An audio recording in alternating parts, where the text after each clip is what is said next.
그래서 우리는 그 헛된 것이라고 소개하는 부자가 되고자 하는 욕망, 그것이 선을 이루기 위해서 부자가 되기를 원하는 게 아니라 자신의 욕망을, 그리고 자신이 하고 싶은 것, 특별히 이 재물은 권력과 관련이 있다고 했습니다. 그 권력을 탐하기 위해서, 자신의 이익을 취하기 위해서 부자가 되기를 원한다면 그것은 허망한 일일 뿐만 아니라 그 계획조차 하나님께서 이루지 못하도록 망하게 하실 것이다 라는 말씀을 나누었습니다. 19절과 26절에서 반복해서 내 아들아 라고 하는 운을 띄워서 이것이 다른 사람이 아니라 사랑하는 아들에게 주는 권면이라고 볼 수 있습니다. 이 아들을 향한 권면이 세 가지가 등장을 하는데, 첫 번째 권면은 말씀드린 앞에서부터 연결해 볼 때 부자가 되기를 원하여 단순히 순수한 목적으로 부자가 아니라 그것을 통해서 자신의 욕망을 채우기 위한 그런 목적으로서의 부자가 되기를 원하는 그 아들을 향해서 머지않아 가산을 탕진하게 될 것에 대해서 경고를 합니다. 그 이유가 이어지는 말씀에서 등장을 하는데요. 술을 즐겨하는 자들, 그리고 고기를 탐하는 자들로 소개하는 이들의 특징은 다른 사람의 것을 착취하는 사람들의 특징입니다. 그리고 그들과 어울려서 자신의 꿈을 이루고자 하는 아들은 마치 34절에서 설명하는 것처럼 바다 가운데 누운 자 같을 것이며 돛대 위에 누운 자 같이 굉장히 위태롭고 조금만 풍랑이 일어도 바다에 빠져 죽을 것 같은 그런 위험한 상황이다라고 하는 것을 설명합니다. 두 번째 권면은 음녀를 피하라고 하는 권면입니다. 이 권면은 잠언에서 아주 많이 등장을 하기 때문에 특별히 젊은이 또는 자녀들을 향한 권면 가운데 빠지지 않는 권면입니다. 이 음녀에 대해서 구덩이와 강도라고 하는 은유를 통해서 이 음녀가 덫을 놓았거나 음녀 자신이 함정이다라고 하는 사실을 경고하므로 눈앞에 있는 것에 현혹되지 말 것을 당부합니다. 요즘 청년들이 어제 이제 모임을 가지면서 그 이야기를 하더라고요. 지훈정 자매가 성경을 읽고 싶다라는 이야기를 했대요. 한 주간 동안 말씀을 이제 한 주간에 사사기 한 권을 떼거나 좀 무리가 되긴 하지만 성경 한 권을 보통 50장도 있지 않습니까? 성경 한 권을 떼겠다라고 하는 마음의 소망을 담았더니 그것에 대해서 이제 박정원 형제가 불을 좀 지폈고 거기에다가 강건이가 기름을 부어서 지금 이제 계속해서 하다 말겠지 그랬더니 계속해서 지금 하고 있습니다. 어제 이제 자신들이 읽었던 성경을 나름 읽었던 성경을 정리해서 또 은혜 나눔을 하더라고요. 그러면서 마지막 사사였던 삼손에 대한 이야기를 잠깐 저도 언급을 했습니다. 하나님이 사실은 큰 은혜를 주신 거잖아요.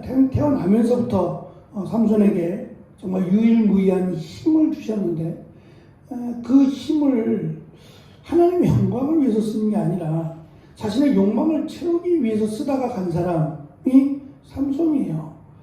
이것이 얼마나 어리석은가라고 하는 것을 사사기를 통해서 우리에게 가르쳐 주죠. 눈에 오른 대로, 자기 속인에 오른 대로 행하던 시대의 단면적인 모습입니다. 이 젊다라고 하는 것은 얼마나 귀하고 사실 우리도 그 시간을 지나왔잖아요. 다시 돌아갈 수는 없지만 정말 그때가 황금 같은 시간이고 꾸미지 않아도 멋있고 예쁜 시대고 늘 건강한 그런 시대 아니겠습니까? 그런데 아쉬운 것이 있다면 아무래도 이 젊다라고 하는 것 또는 인생의 경험이 짧다라고 하는 것 때문에 넘어질 수 있다라고 하는 위험이 늘 있습니다. 지금 아들에게 주는 두 번째 권면으로 음녀를 피하라라고 하는 반복된 권면입니다만, 이 권면이 얼마나 위험한지, 그리고 얼마나 매혹적이고 유혹적인지에 대해서는 앞에서도 설명을 했습니다만, 마치 구덩이처럼 이스라엘 땅은 지금처럼 이렇게 도로가 잘 설비된 것도 아니고, 또 아스팔트나 이런 걸로 되어 있는 게 아니다 보니까 구덩이가 많아요. 그러니까 요즘처럼 아이들이 핸드폰을 보고 걷다가는 큰일 납니다. 정말 구덩이가 엄청나니까 정신을 바짝 차리지 않으면 길 가다가도 큰일이 날 수 있는 그런 도로 상황이었기 때문에 그런 구덩이와 같은 그런 위험이 늘 있다라는 것과, 또 강도와 같이 자신의 삶을, 자신의 것을 빼앗아가는 사람으로 설명을 합니다. 마지막 세 번째 권면은 조금 의아하기도 하고, 또는 지금 이 시대를 보는 듯한 느낌이 들어서, 세 번째 권면은 술 취한 자의 비참한 상태에 대한 경고입니다. 특별히 술에 잠기고 혼합한 술을 구하러 다닌다는 것은 그가 이미 알코올 중독자임을 시사하는 겁니다. 그의 눈에 괴이한 것이 보이고 구부러진 말이라고 하는 똑바로 말 못하는 거죠.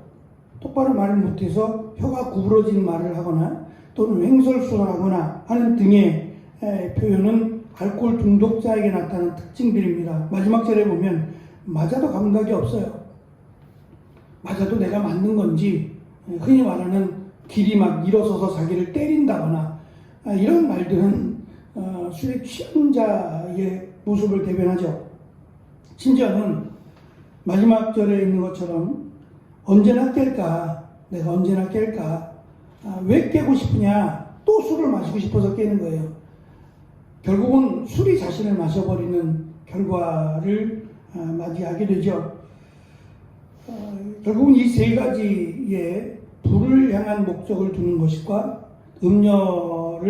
음료로부터 피하는 것과, 또는 술 취함에 대한 이 경고가 이것밖에 없는 건 아닙니다만, 사랑하는 아들에게, 젊은이들에게 하는 가장 핵심적인 또 권면이다라고도 볼 수 있습니다. 유의해야 될 것은 두 번에 걸쳐서 너 낳은 아비를 청종하고 내 늙은 어미를 경히 여기지 말 것과, 내 부모를 즐겁게 하며 너를 낳은 어미를 기쁘게 하라는 권면이 이 두 번에 걸쳐서 들어가 있다는 점이에요. 하나님을 경외하라고 하는 것을 계속 강조해 왔습니다. 여호와를 경외하는 것은 부모의 말을 청종하고 부모를 기쁘게 하는 것과 무관하지 않다는 거예요.